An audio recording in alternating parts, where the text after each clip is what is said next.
Hello everyone, welcome to Azmolas Academy. Today we are going to discuss the current affairs of the last week of the year 2025, especially for polity and governance. Today I have brought some topics, interesting topics like live-in relationship, its legal stand, then what is the responsibilities of the corporates regarding the environment, and some other important topics that's going to be very much important for you, for your exam point of view, as well as for your awareness. So let's deep dive into these topics.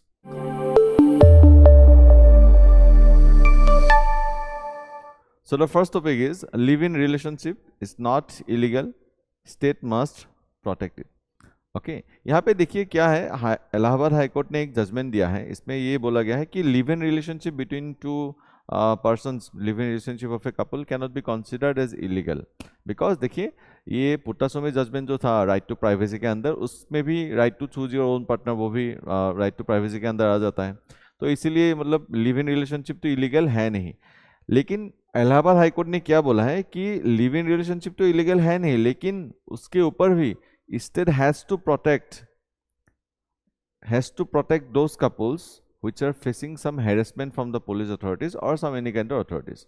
It is the responsibility of the state because देखिए live in relationship it is a very dicey topic in Indian society point of view because social morality के हिसाब से वो सही है नहीं, अभी तक इंडियन सोसाइटी ने अभी तक उसको एक्सेप्ट किया नहीं है। लेकिन हाँ, मेट्रोपॉलिटन जगह में जहाँ पे सोसाइटी ऐसा कुछ जो हम लोग सोसाइटी बोलते हैं सो कॉल सोसाइटी वो एग्जिस्ट नहीं करता है, तो वहाँ पे वो तो कॉमन फेनोमेना हो गया। लेकिन for overall societal ethical standards it is not considered as a very moral thing. लेकिन कॉन्स्टिट्यूशनल मॉरलिटी तो उसके साथ ही है, लिव इन रिलेशनशिप के साथ ही है, because it's uphold what article 21 right to privacy. तो इलाहाबाद हाई कोर्ट ने वही बोला है कि स्टेट को उस कपल्स को प्रोटेक्ट भी करना है, ठीक है, ना कि मतलब उन सबको हैरेस करना है। सोसाइटी हैरेस भी कर रहा है तब भी स्टेट को, गवर्नमेंट को क्या करना है, उन सबको प्रोटेक्ट करना है।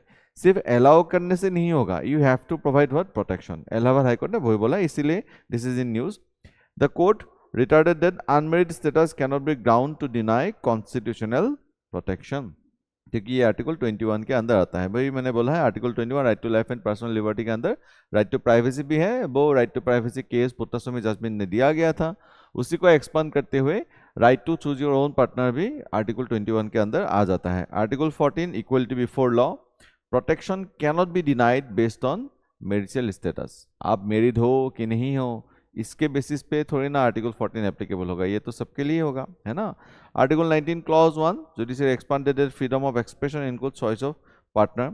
Supreme court precedents Lata Singh Navtej Singh Johar case Puttaswamy judgement, ठीक है, इन सब में ही ये बोला गया है कि मतलब right to choose your own partner it is comes under right to privacy, ठीक है, ये सब भी बोला गया है। देखिए अदर लीगल क्लेरिफिकेशन क्या क्या है, देखिए live in relationship are not govern by personal और रिलीजियस लॉ। देखिए पर्सनल या रिलीजियस लॉ वहीं पे एप्लीकेबल है वहाँ जहाँ पे मैरिज का इशू है, यहाँ पे तो मैरिज का इशू है ही नहीं, मतलब शादी तो कर ही नहीं रहा है। तो live in relationship religious law या पर्सनल लॉज से, मतलब जो पर्सनल लॉज वगैरह है, मुस्लिम पर्सनल लॉज या हिंदू पर्सनल लॉज, उन सब के अंदर वो तो आता ही नहीं है, because personal laws deals with the couples who are getting married, है ना। लेकिन live in relationship is pre marriage या वो मैरिज के कॉन्सेप्ट के साथ वो ठीक नहीं बैठता है कि नहीं।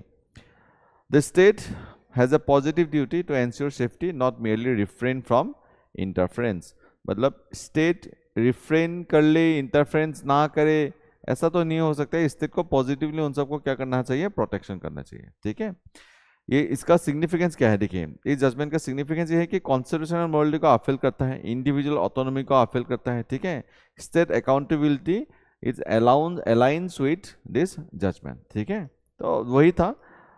इसके ऊपर देखिए मेंस में क्वेश्चन आ सकता है कि राइट टू प्राइवेसी को एक्सपांड करके क्या क्या राइट्स, मतलब क्या क्या वैल्यूज या क्या क्या जो लिव इन रिलेशनशिप में जो जो लाया जा सकता है वो सब क्या क्या इंक्लूड किया जा सकता है, ऐसा एक क्वेश्चन लाया जा सकता है, ठीक है। यहाँ पे मैंने एक एमसीक्यू दिया है, आप लोग एक बार वीडियो को पॉज करके उसको अटेम्प्ट कीजिए। I have already given you the answer but yes please try to attempt this one.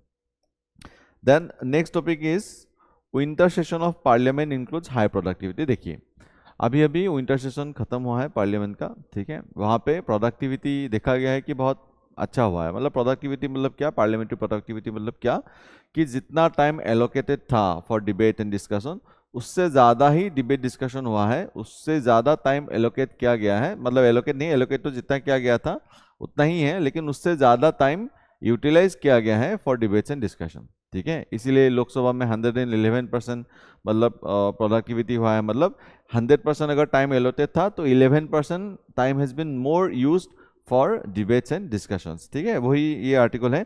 इससे क्या होता है देखिए कि इंडिया एक वाइब्रेंट डेमोक्रेसी है।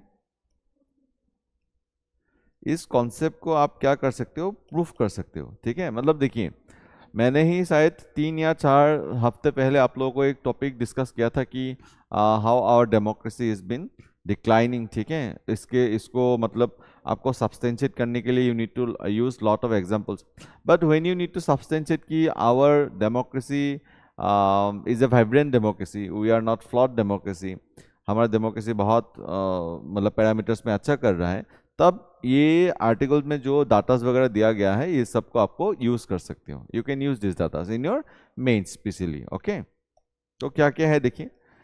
The winter session of the parliament has high productivity with Lok Sabha recording 111% and Rajya Sabha recording 121% productivity, indicating longer sittings and relatively fewer adjournments. देखिए जब जो एलोकेटेड टाइम है, सपोज 10 घंटा ऐसे पकड़ लेते हैं, 10 घंटा से 100 घंटा पकड़ लेते हैं, 100 घंटा is the allocated time for this session. उस 100 घंटे में सपोज 50 घंटे ऐसे ही चले गए कि मतलब एडजॉर्न करके चले गए, कोई वॉक ऑफ करके चले गए। ठीक है, ये सब हुआ ही नहीं, तब तो प्रोडक्टिविटी क्या होगा, लो होगा। 100 आवर्स एलोकेटेड थे, लेकिन डिबेट डिस्कशन इतना चला कि वो 100 आवर्स में सीमित नहीं होके 120 घंटा चला, तब हम लोग क्या बोलेंगे कि 20% एडिशनल मतलब काम किया गया उस सेशन में। तो प्रोडक्टिविटी तो अगर देखिए पूरा अगर आप मतलब 100 आवर्स का 100 आवर्स आप यूज कर रहे हैं, तब तो बोलेंगे कि 100% प्रोडक्टिविटी है। ठीक है, लेकिन उससे अगर ज्यादा कर लेंगे तो हम लोग बोलेंगे कि 111% है, 121% है, 120% जो भी हो, मतलब एक्स्ट्रा टाइम एलोकेटेड किया गया है, टाइम यूज किया गया है फॉर डिबेट्स एंड डिस्कशन। तो this winter session has seen that kind of scenario, that's why you can say कि मतलब डिबेट डिस्कशन हो रहा है, तो that's a very important thing है ना। Right to decide is the life long democracy, right. तो डेमोक्रेसी के लिए बहुत बहुत ज़्यादा क्या है, इंपॉर्टेंट है। ठीक है, you can use this data. देखिए यहाँ पे मैंने डाटास वगैरह दे के रखा है कि यू कैन यूज इट, कि how our country is becoming more democrat and how in this winter session how the productivity has increase. Duration देखिए कितना था, 15 सिटिंग्स था, 92 hours of work across the both houses, दोनों houses को मिला के around 92 hours का काम किया गया है। लेजिस्लेटिव आउटपुट क्या गया है देखिए, 8 बिल को पास किया गया है, including the major reforms in insurance, nuclear energy, taxation, rural livelihood. मैंने लास्ट क्लास में आप लोगों को वीवी जी राम जी है ना, वो आप लोगों को सिखाया था, एमजी नरेगा को जो रिप्लेस करने वाला है, वो भी इसी विंटर सेशन में पास किया गया है। एंड अदर जो 70 ऑब्सोलेट लॉज था, मतलब जो अभी आउटडेटेड हो चुके हैं, उन सबको हटाया गया है। ठीक है, financial businesses supplementary demands for grants has been approved for the next year. Okay, अभी देखिए यहाँ पे एक इमेज भी मैंने दिया है, इस इमेज में मैंने आप लोगों को दिया है कि कौन सा बिल मतलब पास किया गया है। जैसे फॉर एग्जांपल देखिए ये वीबी जी राम जी जो बिल है वो भी पास किया गया है, एमजी नरेगा को रिप्लेस करने वाला। ठीक है, उसके बाद sustainable harnessing and advancement of the nuclear energy for transforming India, Shanti bill, इसको भी क्या किया गया है, पास किया गया है। सबका बीमा सबकी रक्षा है कि नहीं, amendment to the insurance laws, this kind of laws has been pass. यहाँ पे भी लॉज वगैरह दिया गया है, आप लोग देख सकते हैं एक बार। ठीक है, तो you can use this datas in your answers to show that our democracy is a vibrant democracy or we are moving towards a very vibrant democracy। यहाँ पे क्वेश्चंस कितना रेज किया गया है वो सब भी मैंने दिया है कि 3600 questions has been admitted around in 0 or 400 plus matters in the urgent public matters has been discussed। ठीक है, डिबेट्स एंड डिस्कशन बहुत जोर शोर से चला। ठीक है, लेकिन देखिए इसमें क्या एक नेगेटिव पॉइंट क्या आ जाता है, डिबेट एंड डिस्कशन कितना समय तक चला, it doesn't reflect the fact that कि क्वालिटी ऑफ डिबेट अच्छा था कि खराब था, वो रिफ्लेक्ट नहीं करता है। लेकिन हाँ डिबेट तो चला, लेकिन क्वालिटी कितना था, कैसा था, किस टॉपिक को लिया किस टॉपिक को नहीं लिया, वो सब अभी भी क्या है, ग्रे एरिया में है। ठीक है, मतलब ये डायरेक्टली कैन नॉट रिफ्लेक्ट कि मतलब क्वालिटी ऑफ डिबेट सही था। ठीक है, लेकिन हाँ एक तो बोल सकते, एक तो स्टेपिंग स्टोन तो बोल सकते कि हाँ डिबेट डिस्कशन तो हुआ है। ठीक है, एडजॉर्नमेंट कम हुआ है, तो वो तो सही बात है ना। High productivity suggest better time utilisation and legislative throughput, but it must be balance with quality of debate committee scrutiny and opposition participation to strengthen deliberative democracy। देखिए ये जो committee scrutiny वाला चीज है ना, क्योंकि देखिए इंडिया में last in the 10 years before that also many of the bills did not reach to the committee stage. वो डायरेक्टली मतलब वोटेड अपन किया जाता है, अगर मेजोरिटी है तो वो पास हो जाता है। तो that is not a very good thing for a good democracy. ठीक है, तो वही था, यही था एक टॉपिक था, इसको मैंने आप लोगों के साथ डिस्कस किया। You can attempt this question, I have given this question to you. Okay, then the controller auditor general of India flags gaps in Pradhan Mantri कौशल विकास योजना। अभी देखिए प्रधानमंत्री कौशल विकास योजना was a very important scheme for skill development. India में unemployment तो है लेकिन अनएम्प्लॉयबिलिटी भी है। Unemployability is a bigger issue than unemployment, क्योंकि देखिए अनएम्प्लॉयमेंट तो देश की अगर तरक्की होगा, डेवलपमेंट होगा, तब जॉब क्रिएशन तो हो सकता है। ठीक है, और अनएम्प्लॉयबिलिटी ये है कि मतलब जॉब तो है लेकिन लोग एम्प्लॉयबल ही नहीं है, उनके पास स्किल ही नहीं है। अभी इसीलिए जो इंडिया का जो इशू है ना, जॉबलेस ग्रोथ वाला जो इशू है, जॉबलेस ग्रोथ से देखिए दो तरह का निगेटिविटी आता है। एक तो क्या है कि जो ग्रोथ का बेनिफिट है वो लोगों को मिलता नहीं है because employment is very low.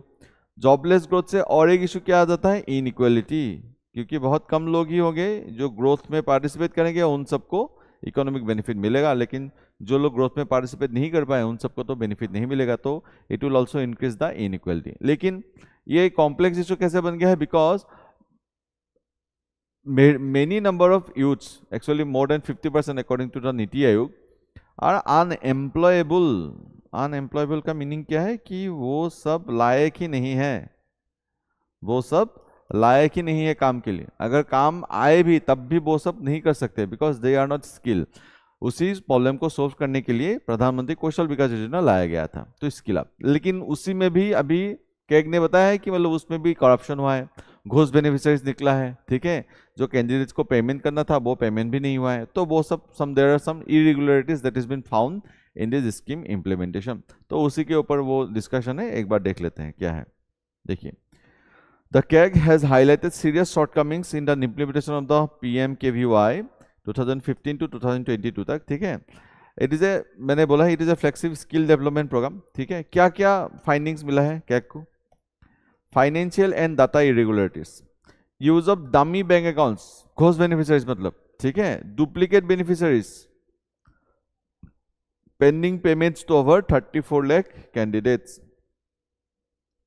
Non functional training centres, मतलब ट्रेनिंग सेंटर्स तो है, गवर्नमेंट से पैसा तो ले लिया है कि हम लोग ट्रेनिंग देंगे, अंदर PM कौशल विकास योजना पैसा भी ले लिया है उस ट्रेनिंग सेंटर ने, लेकिन वो सिर्फ कागजों में ही है, वो फंक्शनल नहीं है। ठीक है, वो सब मतलब क्या है, घोष बेनिफिशियरीज है। ठीक है, poor outcomes, high certification numbers but limited job placement, मतलब सर्टिफिकेशन तो हो गया है कि मतलब हाँ इनको मिल गया, ये भी कौशल विकास योजना के अंदर मतलब ट्रेनिंग उनको दिया गया है, इनको भी दिया गया है, इनको भी दिया गया है, लेकिन उसका आउटपुट जो निकलना था एक्चुअली स्किलेबिलिटी, स्किलेबल होंगे तो जॉब भी मिलेगा, तो जॉब प्लेसमेंट भी बहुत कम हुआ है। ठीक है, वो सब है। मैटर क्यों करता है, मैटर तो ऑब्वियसली करता है ना, करप्शन का इशू है यहाँ पे, है ना। Raises concern about the leakage and accountability of DBT based welfare schemes, क्योंकि देखिए डायरेक्ट बेनिफिट ट्रांसफर जब से आया है तब से करप्शन थोड़ा कम हो गया है, लेकिन इसमें भी करप्शन निकल के आ रहा है। तो बैंकिंग सिस्टम में भी कहीं पे भी लूपहोल्स होगा, मतलब क्योंकि देखिए डमी बैंक अकाउंट्स बनाए जा रहे हैं, वहां पे पैसा जा रहा है कि नहीं, तो there are lots of loopholes that need to be fixed. Only DBT मतलब आ गया, डायरेक्ट बेनिफिट ट्रांसफर हो गया तब मतलब प्रॉब्लम सोल्व हो जाएगा, ऐसा तो बात है नहीं। मतलब this is a prime example कि DBT based solution is not the sufficient solution to tackle corruption. It is necessary but it is not sufficient. ठीक है, employment, questions of effectiveness of certification driven skilling in addressing youth employment, मैंने बोला ही कि कौशल विकास योजना को काम करना था अनएम्प्लॉयबिलिटी के खिलाफ। अनएम्प्लॉयबिलिटी, जब देखिए एम्प्लॉयबिलिटी आपका नहीं है, कौशल विकास योजना आपको एम्प्लॉयबल बनाएंगे, तब जॉब अपॉर्चुनिटीज जब आएंगे आपको एम्प्लॉयमेंट मिलेगा, मतलब एम्प्लॉयबल बनेंगे तब अनएम्प्लॉयमेंट रेट भी घटेगा, लेकिन वो भी नहीं हुआ है कि नहीं। पब्लिक फाइनेंस, ऑब्वियसली पैसा कहाँ से आएगा, हम लोगों से ही तो आया है, और वो पैसा करप्शन में चला गया है, वो आउटपुट नहीं निकाल पाया है जो उसको निकालना था, तो वो भी एक बहुत बड़ा इशू है। तो वे फॉरवर्ड क्या होना चाहिए, shift from certification focus to outcome based scheme, कि सर्टिफिकेशन बेस्ड अगर आप फोकस करेंगे उससे नहीं होगा, आउटकम बेस्ड पे आपको क्या करना पड़ेगा, फोकस करना पड़ेगा। Strengthen industry linkage and placement tracking, industry academy जो मिसमैच है ना इंडिया में, industry academy mismatch, industry academy mismatch मतलब क्या कि इंडस्ट्री को चाहिए कुछ और एकेडमीज में पढ़ा रहे हैं कुछ, है ना, तब तो जो निकल के आते हैं, जो ग्रेजुएट्स बनते हैं, उन सबको जॉब मिलने ही नहीं वाला है। क्योंकि देखिए इंडस्ट्री हमेशा ही देखेगा कि प्रॉफिट, कि सपोज एक बंदे को कोई अपॉइंटमेंट दे रहा है, तब तो वो इंडस्ट्री चाहेगा ना कि उस बंदे से वो उतना इनकम भी जनरेट करे, लेकिन उस बंदे के पास स्किल ही नहीं है, तब वो कैसे, मतलब वो इनकम कैसे जनरेट करेंगे, है कि नहीं, उसको क्यों ही मतलब रिक्रूटमेंट करेंगे, तो वो तो होगा ही नहीं, है ना। तो वही था न्यूज़। तो this is a prime example of corruption, you can use it in your mains. यहाँ पे मैंने एक स्टेटमेंट दिया है, एक क्वेश्चन दिया है, you can attempt this question. Then देखिए next, supreme court has given some guidelines for the corporates, corporates को बोला गया है कि देखिए इकोसिस्टम को बचाना आप लोगों का ड्यूटी है, ठीक है।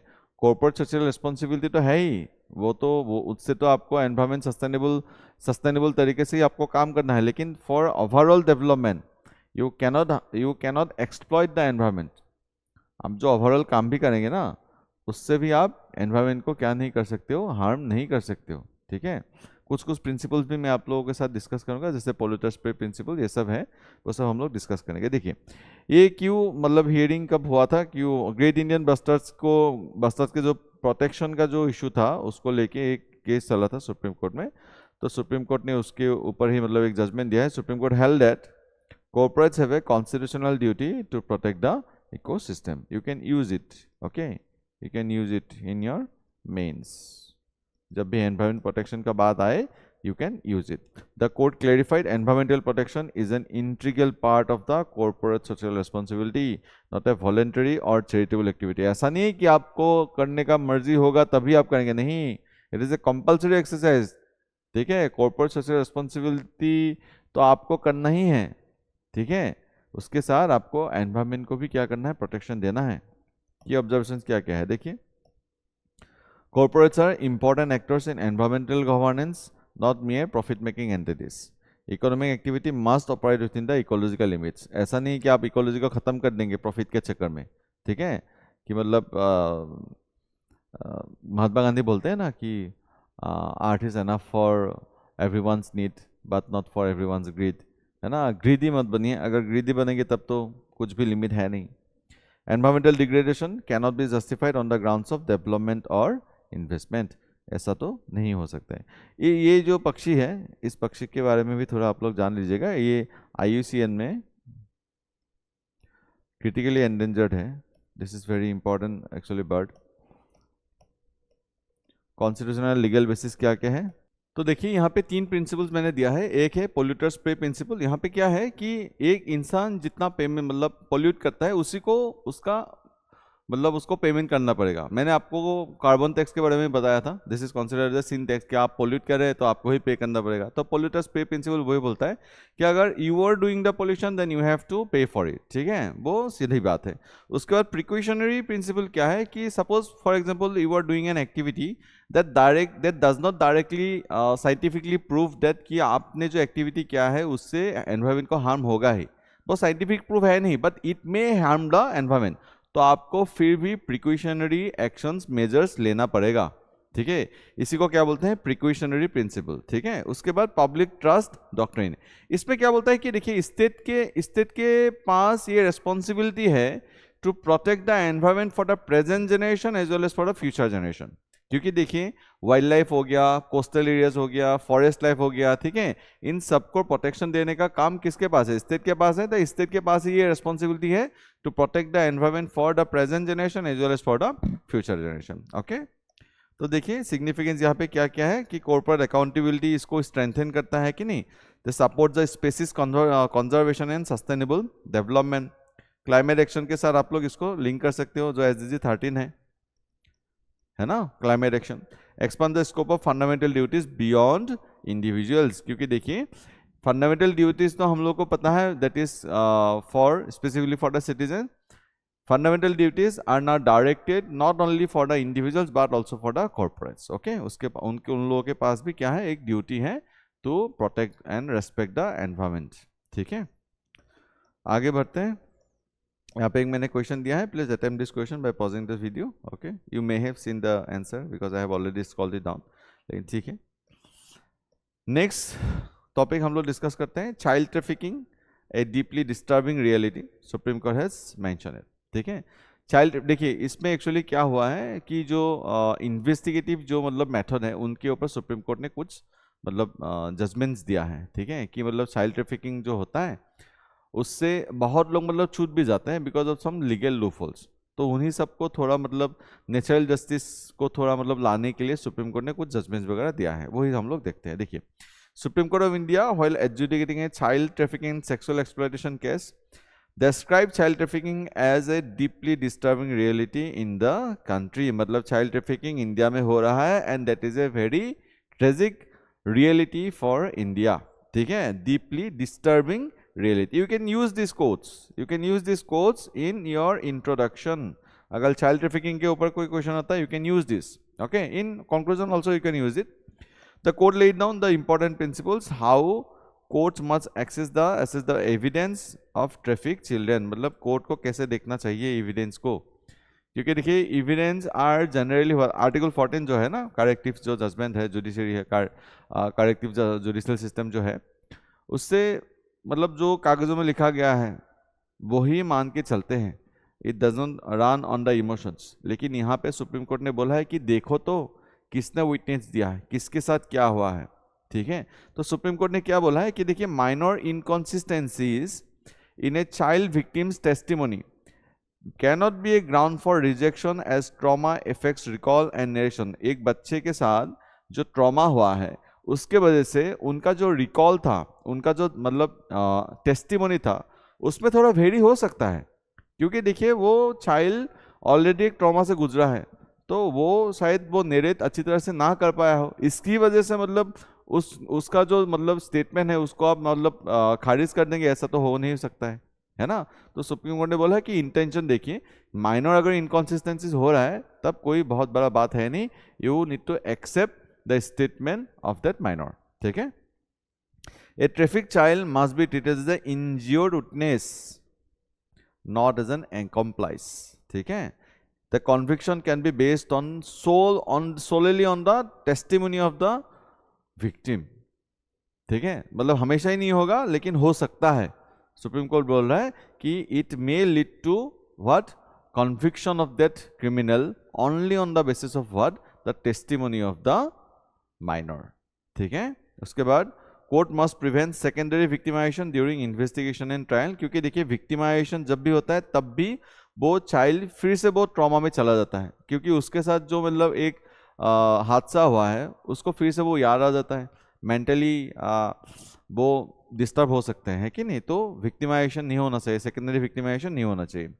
Child trafficking is an organized crime rooted in poverty, vulnerability and social exclusion. Obviously child trafficking जो गरीब हैं उन लोगों के साथ ही जनरली ज़्यादा होता है, क्योंकि देखिए उन सबको बेचा जाता है, उनके जो बॉडी है उनको अल्टीमेटली ट्रैफिक किया जाता है ना. Your body is your property, लेकिन उस बॉडी को भी क्या किया जा रहा है, बेचा जा रहा है. तो वो तो बहुत ही इनह्यूमन है मतलब. ठीक है, वो जनरली मतलब देखिए अमीरों में ये नहीं होता या मिडिल क्लासेस में भी ये कम होता है, because of two reason. One is that they are rich, second is that they have that social safety, they have that social net. ठीक है, और उनके पास थोड़ा अवेयरनेस भी ज़्यादा होता है. जो गरीब हैं वो सोशियो इकोनॉमिकली तो पोर है ही, वनरेबल है ही. ठीक है, उनको किडनैप करना वगैरह, उनको उठा लेना वगैरह भी बहुत ईजी होता है. ठीक है, और उनके पास अवेयरनेस भी ऑब्वियसली कम होता है, क्योंकि देखिए वो सोशल सर्कमस्टेंसेस ही नहीं होता है. तो it is very easy for the kidnappers to kidnap those persons and sell them in some foreign markets और सम इन फॉरेन टेरिटरीज, है ना. तो this things actually came out of our socio economic issues that has been faced by a section of the society. Okay, legal and constitutional basis क्या क्या है. Article 23 obviously हम लोग सभी जानते हैं, prohibition of trafficking human beings. Article 21 right to life with dignity. Article 39 protection of children from abuse and exploitation. तो ये सब कॉन्स्टिट्यूशनल बेसिस तो है, कागजों में लिखा तो है, लेकिन हाँ वायलेट तो होता ही है, मतलब it is a constitutional crime ultimately, है कि नहीं। लॉज वगैरह स्टैट्यूटरी प्रोविजंस क्या क्या है, protection of children from sexual offences 2012, juvenile justice act, immoral trafficking act, ठीक है, ये सब स्टैट्यूटरी प्रोविजंस है, ठीक है। जजमेंट क्यों मैटर करता है, because strengthen the victim centric and trauma inform justice system, ठीक है, सब्सटेंसिव जस्टिस सिस्टम की तरफ जाता है, मतलब ठीक है, प्रोसीड्यूरल करेक्टनेस को इतना मद्देनजर नहीं रखता है, नेचुरल जस्टिस को भी थोड़ा क्या करता है, इसको प्रमोट करता है ना। Improves prosecution success in trafficking cases, obviously reinforces the constitutional duty of state to protect children's dignity and right, and obviously देखिए इंडियन जुडिशियरी में जो ट्रस्ट डेफिसिट बना हुआ है, इसका दो रीजन है। एक रीजन तो ये है बिकॉज ऑफ द तारीख पे तारीख वाला issue, delay in the judgments, and the second is that कि मतलब बहुत लोग छूट जाते हैं by using money and muscle power, है ना, by using the legal loopholes. अभी इस तरह से अगर जजेस देखेंगे केसेस को, तब क्या होगा, जो मतलब लीगल लूपहोल्स वाला जो इशू था वो रिजॉल्व हो सकता है, थोड़ा बहुत, पूरा तो नहीं हो सकता है लेकिन थोड़ा बहुत रिजॉल्व हो सकता है। तो it may increase the credibility of the judicial system. Next question, next topic क्या है, देखिए प्राइवेसी ऑन ट्रायल। अभी देखिए इसमें प्राइवेसी वाला इशू क्या है कि स्टेट, देखिए राइट टू प्राइवेसी तो है ही, लेकिन on the basis of national importance and public order, state can intervene into your privacy. State can investigate the personal data that has been using by you, है कि नहीं, लेकिन वो कहाँ तक कर सकता है, in the name of national security, in the name of public order and morality, state कहाँ तक आपका प्राइवेट लाइफ को एक्सप्लोर कर सकता है, इसके ऊपर सुप्रीम कोर्ट ने मतलब एक जजमेंट दिया है, ठीक है। क्योंकि देखिए ये एक बहुत इंपॉर्टेंट डिबेट है, it is a debate of the individual autonomy versus national importance और नेशनल सिक्योरिटी, है ना। देखिए ये केस क्या है, कॉन्टेक्स्ट क्या है, देखिए the Telangana phone tapping case जो चल रहा था, इसमें सुप्रीम कोर्ट ने ये मतलब जजमेंट दिया है कि those who have nothing to hide need not to be afraid of surveillance, क्योंकि जो जिसने कोई मतलब खराब काम किया ही नहीं है तो उसको मतलब डरने का क्या जरूरत है सर्विलियंस से। अगर गवर्नमेंट कुछ देख भी रहा है which are very important for the national security, तब आपको डरने का कोई ज़रूरत है नहीं अगर आपने कोई ख़राब चीज़ किया नहीं है। लेकिन हाँ इसमें यह भी आता है कि हाँ it may be use for what, misuse of power, because there are certain terms like public morality, public order, national importance, these are not defined anywhere, these are been what, these are been fixed by the government, these are being fixed by the authority. Now it is depends on who is sitting on the government, who is sitting on the authority. That person may what, manipulate it, that person may misuse it, है ना, that is the issue actually, है कि नहीं। लेकिन supreme court ने बोला है कि हाँ इन्वेस्टिगेशन तो हो ही सकता है आपका, तब राइट टू प्राइवेसी वाला जो फंडामेंटल राइट है वो हनन हुआ है ऐसा हम लोग नहीं मानेंगे, ठीक है। मोटा मोटा वही बोला गया है, लेकिन थोड़ा इसको और एलाबोरेटली देखते हैं। देखिए the case has reopen a fundamental question that can state surveillance be justified merely by claims of innocence और does privacy operate independently of wrongdoing. मतलब कुछ भी आप काम करें, राइट टू प्राइवेसी क्या तब तक रहेगा, तब भी रहेगा क्या? आप मतलब कुछ भी कर रहे हो, गवर्नमेंट आपका प्राइवेसी का हनन नहीं कर सकता है क्या? तब भी नहीं कर सकता है क्या? अगर आप कुछ काम कर रहे हो विच इज एंटी नेशनल, तब भी क्या गवर्नमेंट आपका पर्सनल लाइफ नहीं झांक सकता है? Is it considered the right violation of right to privacy? तो वही क्वेश्चन है। सुप्रीम कोर्ट ने बोला है कि नहीं, we need to maintain a balance, we need to maintain a balance between national importance and personal autonomy. तो state can surveillance, ठीक है, state can see your personal datas, but it should be backed by statutory laws, ठीक है, statutory banking होना चाहिए। मतलब आप arbitrary action नहीं ले सकते, executive haves to follow the statutory norms, है कि नहीं। तो वही हम लोग देखते हैं, आगे देखते हैं। Core constitutional question, state surveillance powers and the right to privacy under article 21 in justice Puttaswamy versus union case, court held that privacy is intrinsic to dignity, autonomy and personal liberty and is not contingent upon secrecy or guilt. Privacy therefore protects citizen from arbitrary state intrusion, not from legitimate lawful investigation. क्या बोला गया है? Not from legitimate lawful investigation. Statutory backing अगर है तब आपका privacy violet हुआ है, आप ऐसा नहीं बोल सकते हो। State can interfere into your personal matters if it is directly link with public order, morality, national importance, security, ठीक है। State can very much interfere into. Legal standards क्या क्या है देखिए। Indian constitution law clarify distinguishes lawful surveillance from unauthorise snooping. Unauthorise snooping मतलब वही बोला मैंने कि it is a criminal offence, not criminal offence but it is a unlawful, ठीक है। स्टैट्यूटरी मतलब जो एग्जीक्यूटिव है, एग्जीक्यूटिव अनलॉफुली किसी को पर्सनल लाइफ झांक नहीं सकता है। The authority has to take permission from the law, they has to abide by the law, ठीक है। यहाँ पे देखिए डॉक्ट्रिन ऑफ प्रोपोर्शनलिटी आपको मेंटेन करना पड़ेगा। क्या है मेंटेनिटी, क्या है वो डॉक्ट्रिन ऑफ प्रोपोर्शनलिटी, क्या है? Legality, clear statutory banking, legitimate state aim such as national security, public order, necessity, least intrusive method available, proportionality, balance between state interests and individual rights, procedural safeguards, oversight, accountability and remedies। देखिए अगर court को decide करना है कि right to privacy हनन हुआ है या नहीं हुआ है बिकॉज ऑफ स्टेट सर्विलियंस,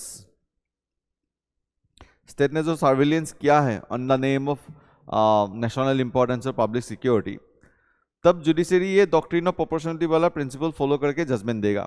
वो देखेगा कि लीगलिटी है कि नहीं, लेजिटिमेसी है कि नहीं, नेसेसिटी है कि नहीं, ये सब प्रिंसिपल जुडिशरी देखेगा। उसके बाद देख के judiciary will give it judgment कि देखिए ये सही है या गलत है। ये बोल सकता है कि राइट टू प्राइवेसी का हनन है, या तो बोल सकता है कि नहीं this is very much lawful, it is following the doctrine of proportionality, तो सब कुछ सही है, ठीक है।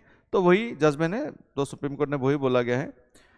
नेगेटिव वही बोला, मतलब जो मिसयूज हो सकता है, मिसयूज से क्या होगा कि chilling effect on the freedom of speech and expression association, ठीक है। Potential political misuse, weak institutional oversight over executive. और भी देखिए ये जो मिसयूज वाला इशू है ना प्राइवेसी वाला, मैंने आप लोगों के साथ शायद ये सहयोग आप लोगों के साथ एक मैंने डिस्कस किया था सहयोग पोर्टल के, मतलब जो मतलब right to privacy actually social media के थ्रू भी मतलब क्या हो सकता है वो हनन हो सकता है। मैंने आप लोगों के साथ सहयोग पोर्टल के बारे में डिस्कस भी किया था, ठीक है। उसमें भी मतलब the authority can laws complaints against them, क्या बोलते हैं, some social media content against some anti national content which are been circulating in the social media. तो वो भी मतलब क्या है, freedom of speech and expression का वायलेशन है, राइट टू प्राइवेसी का वायलेशन है ना। तो वो सब भी है। लेकिन देखिए क्या हो सकता है, निगेटिव इम्पैक्ट ये हो सकता है कि आपका फोन टेपिंग कर रहा है कोई भी, है ना, वो तो डेमोक्रेसी के लिए सही है नहीं। आप गवर्नमेंट के अगेंस्ट बोल ही नहीं सकते, ऐसा तो हो नहीं सकता है कि नहीं। तो ये सब भी नहीं होना चाहिए। इसीलिए हम लोग को क्या मेंटेन करना चाहिए, बैलेंस। हम लोग को मेंटेन करना चाहिए, बैलेंस मेंटेन करना चाहिए, ठीक है। The state must justify surveillance, citizens need not to justify privacy, ठीक है। प्राइवेसी तो है ही, स्टेट को ये प्रूव करना चाहिए कि ये नेसेसिटी है प्राइवेसी, इसीलिए उनका क्या किया गया है, हनन किया गया है, ठीक है। Right to disconnect, right to disconnect, क्योंकि देखिए मतलब जब से कोविड-19 के बाद से जो मतलब हाइब्रिड मॉडल शुरू हो गया, specially in the IT sector, corporate sector, work from home, है ना, वर्क फ्रॉम होम। अभी तो बहुत लोग हाइब्रिड मॉडल में भी काम करते हैं कि जब वर्क फ्रॉम होम चल रहा हो वर्क फ्रॉम होम चलते हैं, उसके बाद कभी कभी ऑफिस भी चलते हैं, ठीक है। ऑफिस में 3 महीना कर लिया, उसके बाद 3 महीना घर में आ गए, तो वर्क फ्रॉम होम या हाइब्रिड मॉडल में चलता है। अभी ये पहले से ही एक्चुअली चलता आ रहा है कि जो राइट टू डिस्कनेक्ट है कि आपका वर्किंग आवर सपोज 9 to 5 है, उसके बाद भी क्या आपको काम करना, मतलब is it A compulsion, is it A compulsion और नॉट, ठीक है। उसके ऊपर ये है, मतलब क्योंकि देखिए 9 to 5 जॉब तो आप मतलब ऑफिस में है या ऑफिस आवर्स में है या आपका जो क्लॉक सेट है उसके अंदर आता है, लेकिन उसके बाद भी जो ईमेल वगैरह है ना, ये सब जो आता रहता है उसके ऊपर आपको काम करना होता है, वो ऑफिशियली तो नहीं है, वो अनऑफिशियली है। लेकिन क्या आपके पास वो राइट है, राइट टू डिस्कनेक्ट, कि ऑफिशियल कॉल मैं 5 बजे के बाद नहीं उठाऊंगा, कोई भी ईमेल वगैरह में नहीं करूँगा, क्या या आप कर सकते हैं क्या, whether you have the right to disconnect और नॉट, ठीक है। उसके ऊपर ये टॉपिक है, हम लोग देखते हैं। देखिए कॉन्टेक्स्ट क्या है, वो digitisation of the work, remote offices constant, ठीक है। एक प्राइवेट मेंबर बिल पास, मतलब पास तो नहीं हुआ है, उसका प्रेजेंट किया गया था कि राइट टू डिस्कनेक्ट होना चाहिए। 6 to protect employees from being compelled to respond work related communication beyond prescribe working time, ठीक है। ये प्राइवेट मेंबर्स बिल था, तो ऑब्वियसली पास तो हो नहीं सकता है, लेकिन प्राइवेट मेंबर बिल अगर पास हो गया तो क्या होगा बताइए कमेंट बॉक्स में। गवर्नमेंट क्या खुद ब खुद गिर जाएगा क्या? Please comment it below in the comment box. But right to disconnect क्या है, मैंने बताया ही आपको कि मतलब जो वर्किंग आवर्स है उसके बाद क्या मैं स्विच ऑफ कर सकता हूँ, कोई ऑफिशियल काम मैं नहीं करूँगा ऐसा मैं बोल सकता हूँ क्या? उसी को बोलते हैं right to disconnect. Legal and governance issues क्या क्या है, defining work in digital economy, अभी वो भी मतलब क्या है, डिफाइन है नहीं, है कि नहीं? India's labour laws still define work largely in time and work place based terms, ठीक है, क्योंकि 9 to 5 आप है वो टाइम बाउंड हो गया। वर्क प्लेस बेस्ड, आप वर्क प्लेस में आपको कितने बजे से कितने बजे तक रहना है, तो उसी से वर्क डिफाइन होता है, लेकिन वर्क उसके बाद भी तो वर्क हो सकता है कि नहीं? तो वो डिफाइन है नहीं। The proposed bill restricts after works communication but does not clearly define whether digital availability itself constitutes a work, कि कोई एक ईमेल आएगा रात को 10 बजे, आपको वो उसको क्या करना है, अटेंड करना है, that is very important for the company, लेकिन आप राइट टू डिस्कनेक्ट करके बैठे हुए हैं कि नहीं, तब तो दिक्कत हो सकता है। वही इशू है कि मतलब राइट टू डिस्कनेक्ट क्या है, मतलब वो हो सकता है क्या, मतलब वो दिया जा सकता है क्या, whether you have the right to right और नॉट, है कि नहीं? कॉन्स्टिट्यूशनल डायमेंशन क्या क्या है, आर्टिकल 21 तो आएगा ही, है कि नहीं? Dignity, autonomy, mental wellbeing is also part of article 21। अगर मतलब आपके ऊपर एक्सेसिव प्रेशर दिया जा रहा है after your prescribe work hours, तब तो आर्टिकल 21 का वायलेशन है कि नहीं? लेकिन इस बिल में देखिए कि does not explicitly ground the right in constitutional language, creating uncertainty over whether it is merely statutory labour entitlement or part of the fundamental rights framework. कि राइट टू डिस्कनेक्ट ये आर्टिकल 21 के अंदर आता है कि नहीं आता है, इस बिल में प्रपोज नहीं किया गया है। ऑब्वियसली वो भी सुप्रीम कोर्ट ही बोलेगा, लेकिन बिल प्रपोज कर सकते हैं इन सबको कि इसको इसमें होता हो, लेकिन स्टैट्यूटरी लेबर एंटाइटलमेंट के अंदर उसको लाना है या कॉन्स्टिट्यूशन में उसको डालना है, इस बिल में वो बोला नहीं गया था। Gaps in the existing labour codes क्या क्या है, देखिए occupational safety health and working condition code 2020 regulates working hours and over time but does not address digital labour realities. अभी जो गिग इकोनॉमी वगैरह चल रहा है कि नहीं, उसमें तो कोई मतलब 9 to 5 का कोई इकोनॉमी मतलब वो टाइम पीरियड है ही नहीं। वर्क फ्रॉम होम वगैरह वो जो चल रहा है उसमें तो 9 to 5 वाला वो मतलब वो है, फिर भी मतलब after the prescribe time the employees has to work certain miscellaneous works that are necessary for the company, but whether the employees have the right to disconnect, है कि नहीं? कंपैरेटिव एक्सपीरियंस क्या क्या है बाकी देशों में हम लोग देखते हैं। फ्रांस में क्या है, clear separation between working time and rest time, enforced through collective bargaining. European Union में क्या है, if an employee is under employer control digital availability counts as a working time, ठीक है। जर्मनी में strict limits on working hours and mandatory rest is periods, ठीक है, mandatory rest periods होना ही चाहिए। तो हम लोग देख सकते हैं कि इंटरनेशनल ग्लोबल एग्जांपल्स हम लोग ले सकते हैं, और इंडिया में इन द एडप्टिव मैनर कि India in the India way we can adopt this right to disconnect. Right to disconnect works only when digital time under the employer control is legally recognised as work, ठीक है। तो आज के लिए यहाँ तक इतना ही था, ठीक है। तो this is the last week of the polity and governance current affairs for 2025. I have given some questions. This is a mains question. You can attempt this question and submit in our social media platforms. Then I'll try to check it out. Okay. Thank you and Happy New Year to all of you.